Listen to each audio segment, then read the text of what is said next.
Hi, welcome to easy English. आज हम आपको सिखाएंगे translation of fox and the grapes. मेरा ये चैनल सब्सक्राइब करें। अगर आप चाहें तो स्क्रीनशॉट ले सकते हैं और स्क्रीनशॉट का जेपीजी इमेज भी मैं आपको अपलोड कर दूंगा। पहले तो आप खुद ट्राई कीजिए इसकी ट्रांसलेशन करने की। वर्ड मीनिंग मैंने सारे लिख दिए हैं। देखिए, अगर आप शुरू से हमारे इस चैनल के सब्सक्राइबर हैं और फॉलो कर रहे हैं सीरियसली, तो आपको पता होगा ट्रांसलेशन कैसे करते हैं। ये वीडियो नंबर 5 है। वीडियो नंबर 2 और 3 में मैंने बता रखा है हिंदी इंटू इंग्लिश ट्रांसलेशन कैसे करें और इंग्लिश इंटू हिंदी ट्रांसलेशन कैसे करें। उसके बाद वीडियो नंबर 4 में थ्रस्टिक रो की हमने ट्रांसलेशन कर रखी है। अगर वो सारी वीडियो आप फॉलो करते हुए आ रहे हैं तो मेरी आपसे रिक्वेस्ट है कि सबसे पहले वीडियो को पॉज कीजिए, ये लिख लीजिए और पहले आप ट्रांसलेशन कीजिए। उसके बाद जब मैं ट्रांसलेशन करूंगा तो आप अपनी ट्रांसलेशन मिला के देखना कि आपकी ट्रांसलेशन कितनी सही जा रही है। चलिए शुरू करते हैं। तो फर्स्ट है, एक बार एक लोमड़ था। हाँ, दूसरा 4 रूल साथ में लेके बैठिए। ट्रांसलेशन के 4 रूल आपको पता है कि हमने सबसे पहले टेंस देखना है, फिर अफर्मेटिव है नेगेटिव है वो देखना है, फिर फॉर्मेशन देखनी है, फिर उसमें सब्जेक्ट ऑब्जेक्ट वर्ब क्या है वो देखना है, फिर ट्रांसलेशन कर रही है। याद रखिए, फिलहाल आप किस स्टेज पे है, आप ट्रांसलेशन करने की स्टेज पे नहीं है। ट्रांसलेशन करने के जो 4 रूल्स हैं उनको अप्लाई कैसे करना है आप अभी वो सीख रहे हो। ये मेरी बात याद रखना कि हम ट्रांसलेशन नहीं कर रहे, जो 4 रूल्स हैं उनको अप्लाई कैसे करते हैं हम वो सीख रहे हैं। तो आप वो 4 रूल लेके बैठिए साथ के साथ। चलिए शुरू करते हैं। जैसे फर्स्ट है, एक बार एक लोमड़ था। हमें पता है जब कोई चीज़ कहीं होती है तो सेंटेंस देर से शुरू करते हैं। अच्छा, यहाँ लास्ट में आ गया था। इससे पहले क्या है, नाउन है, यानी कि simple was verb. Simple was verb का कौन सा रूल है, अगर आपने ये वीडियो भी देखनी है तो वीडियो नंबर 3 आप देखिए, उसके अंदर आपको पता चल जाएगा वाज वर्ब का यूज़ कैसे करते हैं। तो चलिए शुरू करते हैं। एक बार एक लोमड़ था, एक बार की वंस, देयर। और अगर आपने वर्ड मीनिंग लिख ली है तो मैं आपको एक बार इसको रब कर देता हूँ ताकि हमें पूरी जगह मिल जाए। एक सेकंड। यस। तो एक बार वंस एक लोमड़ था, once there was a fox. अब कई लोग सोच रहे होंगे सर फॉक्स तो लोमड़ी सुना है, आप लोमड़ कह रहे हो। देखिए, विक्सन VIXEN विक्सन होता है लोमड़ी, और जब मेल की बात करते हैं हम फॉक्स बोलते हैं, और हिंदी में तो लोमड़ी बोलेंगे, लोमड़ी तो बोलेंगे नहीं। इसलिए वह बहुत भूखा था, फिर था आ गया। था से पहले क्या है, एडजेक्टिव है यानी कि simple was verb. He was very hungry. उसके बाद वह भोजन की तलाश में इधर उधर गया। AE कौन सा टेंस है, past indefinite tense. Affirmative negative affirmative. Formation क्या है, subject second form object. Subject क्या है हमारा, ये रहा। वर्ब है ये रहा। बाकी जो बच गया वो सारा का सारा हमारा ऑब्जेक्ट है। तो पहले सब्जेक्ट लगाते हैं, ही, गया, वेंट, इधर उधर। हाँ, एक बात और, भोजन की तलाश में इधर उधर। आप कह रहे सर इतना लंबा सब्जेक्ट है कैसे करें। डोंट वरी, 99.9% आप हमेशा जब भी पीछे से चलेंगे आपकी इंग्लिश बिल्कुल सही होगी। पीछे चलते हैं, इधर उधर। He went here and there, में, इन,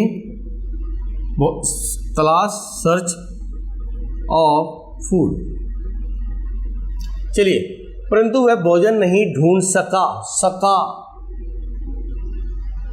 हमें पता है कैन सकता है और कुड सकता था, यानी कि कुड की स्ट्रक्चर लगेगी। कुड की स्ट्रक्चर में सब्जेक्ट कुड V1 और ऑब्जेक्ट लगता है। परंतु but he could not find food. अंत में वह एक बाग में पहुंचा। अंत में क्या आता है, एट लास्ट। वह एक बाग, देखिए ये स्टोरी है। स्टोरी मोस्ट ऑफ आपको पास्ट में ही मिलेगी, या तो पास्ट इंडेफिनिट टेंस में या पास्ट परफेक्ट में, कुछ भी पास्ट आ सकता है। वह एक बाग में पहुंचा, फिर AE आ गया, तो पास्ट इंडेफिनिट टेंस। सब्जेक्ट ये रहा हमारा, वर्ब ये रहा और बीच में ऑब्जेक्ट। ही रीच्ड, पहुंचने की रीच होती है, second form reached in a garden. वहां उसने अंगूरों की बेल देखी। अब देखिए वहां की होती है देर। यहां देर का कोई हिंदी नहीं होती। जब भी याद रखना, जब भी सेंटेंस देर से शुरू होता है उसकी कोई हिंदी नहीं होती। और दूसरा, अगर उस लाइन की हिंदी करनी है तो पीछे चलते हैं। एक बार एक लोमड़ था, ये भी याद रखना। जैसे there are 5 chairs in the room, तो जब सेंटेंस देर से शुरू हो तो हिंदी कैसे करनी है? पीछे से। There are 5 chairs in the room, कमरे में 5 कुर्सियां हैं, ऐसे करते हैं। उसने अंगूरों की बेल देखी, सब्जेक्ट वर्ब ऑब्जेक्ट। ही सी में देखना, सा सेकंड फॉर्म, अंगूरों की बेल। बेल की हमें पता है इंग्लिश होती है वाइन, वाइन ऑफ ग्रेप्स। और हाँ, जैसे इसमें का के की आया हुआ है, का के की आया हुआ है, तो ये ऑफ का रूल है। इसकी अलग से वीडियो मैंने बना रखी है, मैं इसको यहाँ टैग कर दूंगा ताकि आपको का के की वाला रूल समझ में आ जाए। राम की पुस्तक का फटा हुआ पेज, इस तरह से। अंगूरों को देखकर,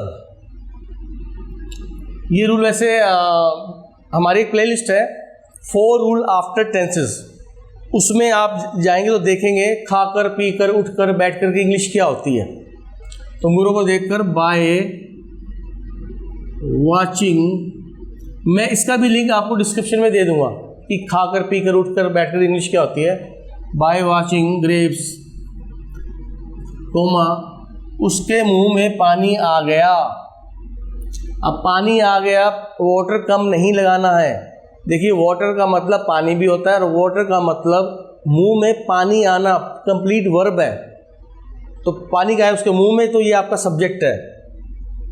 हिज माउथ वाटर्ड, और पौधों को पानी देना भी वाटर होता है, तो water is noun, water is verb, full stop. वह उन्हें खाना चाहता था, तो था पास्ट इंडेफिनिट टेंस, वह सब्जेक्ट, बाकी जो बच गया ऑब्जेक्ट है। देखिए इसमें 2 वर्ब है, खाना और चाहना। चाहना के साथ टेंस की पहचान लगी हुई है, था, और खा के साथ ना नहीं लगा हुआ है। अगर ये रूल भी आप सीखना चाहते हो तो टेंसेस के बाद ये आता है और आपको प्लेलिस्ट में मिल जाएगा 4 रूल्स आफ्टर टेंसेस, जिसमें फर्स्ट वीडियो है यही है, खाना, पीना, उठना, बैठना, जाना की इंग्लिश क्या होती है और कैसे बनती है। उसका लिंक भी मैं आपको डिस्क्रिप्शन में दे दूंगा, चाहो तो आप वो वीडियो देख सकते हो। तो वह उन्हें खाना चाहता था, ही चाहता था, वॉन्ट सेकंड फॉर्म वांटेड, खाना ना नेनी 2 प्लस वर्ब की फर्स्ट फॉर्म, टू ईट, उन्हें, them, he wanted to eat them. अंगूर ऊंचे थे, था से पहले ऊंचा यानी एडजेक्टिव आ गया तो सिंपल वाज वर्ब, तो क्या आएगा? ग्रेप्स वर हाई। उसने व्यर्थ में अंगूरों को प्राप्त करने के लिए बार बार छलांग लगाई। तो छलांग लगाई कौन सा टेंस है? पास्ट इंडेफिनिट टेंस, ठीक है। आपका ये रहा सब्जेक्ट, ये रहा वर्ब, और बाकी जो बच गया आपका पूरा का पूरा ऑब्जेक्ट है। तो पहले सब्जेक्ट लगा देंगे, ही, उसने छलांग लगाई, जंप होता है छलांग लगाना, सेकंड फॉर्म जंप्ड। अंगूरों को प्राप्त करने के लिए, अच्छा बार बार आ गया, पीछे चल पड़े, जंप्ड अगेन एंड अगेन। प्राप्त करना नानेनी, टू गेट, अंगूर ग्रेप्स। व्यर्थ में, हालांकि इसमें हिंदी पहले आया, आपने हमेशा लास्ट में लिखना है। इसकी इंग्लिश होती है बट इन वेन, परंतु व्यर्थ में। नेक्स्ट है अंत में वह थक गया। गया आई पास्ट इंडेफिनिट टेंस, ये रहा आपका सब्जेक्ट, ये रहा आपका वर्ब। अंत में एट लास्ट, कोमा, ही। थकना के लिए आप लगाइए, इंग्लिश होती है गेट टायर्ड, तो सही फॉर्म लग जाए गॉट टायर्ड। अब कोई लोग ये मत सोच लेना कि ये आपकी सेकंड या थर्ड फॉर्म है, ये याद रखना। यहाँ पे मेन वर्ब आपकी ये है, ये तो आपका एडजेक्टिव है, टायर्ड यानी कि थका हुआ। उसने कोशिश करना छोड़ दिया। छोड़ना होता है गिव अप, कोशिश करना की होती है ट्राई। याद रखना गिव अप के बाद जब भी कोई वर्ब आएगा तो आईएनजी आती है। ही, गिव की second form gave up, trying, कोशिश करना छोड़ दिया। जैसे कोई कहता है कि मैंने स्मोकिंग करना छोड़ दिया, आई गेव अप स्मोकिंग, इस तरह से। वह कहते हुए चला गया, ही वेंट।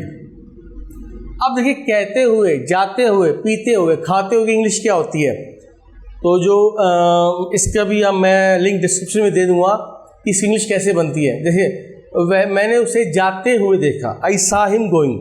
अब कई लोग कहेंगे वाइल लगता है, नहीं, 98% वाइल लगता ही नहीं ते हुए के साथ, वो कुछ स्ट्रक्चर्स में लगता है। ज़्यादातर V1 आईएनजी लगती है। इसका लिंक भी मैं आपको दे दूंगा। तो कहते हुए, ही वेंट अवे, चला गया, कहते हुए सेइंग। क्या कहा उसने, दीज ग्रेप्स आर सो, ये अंगूर खट्टे हैं, वो मैंने सीधा इंग्लिश में लिख दिया। तो देखिए इस तरह से ट्रांसलेशन की जाती है। अब मैं आपको रिपीट कर देता हूँ, आपने करना क्या है। सबसे पहले जब वीडियो स्टार्ट हुई थी ना आपकी, तब आपने स्क्रीनशॉट ले लेना था या लिख लेना था, आपने खुद ट्रांसलेशन करनी थी। ट्रांसलेशन कैसे करनी थी, there are 4 rule of translation. उसकी वीडियो फर्स्ट नंबर आप वीडियो देख लीजिए, इसमें प्लेलिस्ट में सेकंड नंबर की वीडियो है कि हिंदी से इंग्लिश ट्रांसलेशन कैसे करें। पहले आपने वो देखना है, फिर आपने ट्रांसलेशन करनी है, उसके बाद वीडियो के लास्ट में आना और देखना है कि मैंने ट्रांसलेशन कैसे की है। अगर आपकी ट्रांसलेशन मिलती जुलती है, ज़्यादा फर्क नहीं है, तो समझ लीजिए आप बिल्कुल सही रास्ते पे हो। बाकी कुछ मिस्टेक्स है तो ठीक कर लेना। बाकी देख कर, ते हुए, ना लेने वाला लिंक भी मैं डिस्क्रिप्शन में डाल दूंगा। तो आशा है कि आप कहीं ना कहीं मेरे हिसाब से पहले से अच्छी ढंग से इंग्लिश सीख रहे हैं और ट्रांसलेशन कर रहे हैं। इसके रिगार्डिंग अगर आपका कोई भी क्वेश्चन है तो आप कमेंट बॉक्स में मुझसे आप पूछ सकते हैं, मैं आपका डेफिनेट जवाब दूंगा।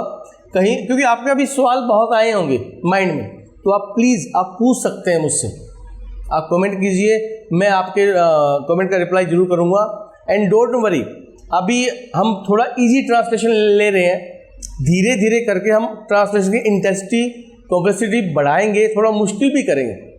लेकिन आप प्लीज़ बने रहिए और वीडियो को आखिर तक बने रहने के लिए आपको मैं थैंक्स कहता हूं। और प्लीज़ वीडियो अच्छी लगी तो लाइक कीजिए, चैनल को सब्सक्राइब कीजिए, अपने दोस्तों के साथ शेयर कीजिए ताकि उनको पता चले कि ट्रांसलेशन कैसे की जाती है। तब तक के लिए देखते रहिए इजी इंग्लिश बाय संदीप जोरा। Thank you very much.